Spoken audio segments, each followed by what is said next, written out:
जिल्हा परिषद निवडणुका पुन्हा लांबणीवर पडण्याची शक्यता आहे। सर्व जिल्हा परिषदांच्या निवडणुका एकाच वेळी घेण्याबाबत सर्वोच्च न्यायालयात नव्याने याचिका दाखल झाली असून त्यावर उद्या सुनावणी पार पडणार आहे।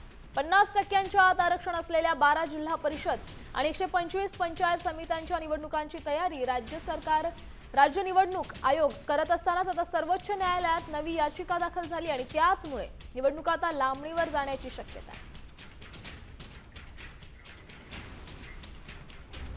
नंदुरबार 100%, पालघर 93%, गडचिरोली 78%, नाशिक 71%, धुळे 73%, अमरावती 66%, चंद्रपूर 63%, यवतमाळ 59%, नागपूर 57%, अकोला 58%, ठाणे आणि गोंदिया प्रत्येकी 57%, तर वाशिम आणि नांदेड प्रत्येकी 56%, हिंगोली 54%, वर्धा आणि जळगाव प्रत्येकी 54%, तर बुलढाणा, भंडारा आणि लातूर प्रत्येकी 52% आरक्षण।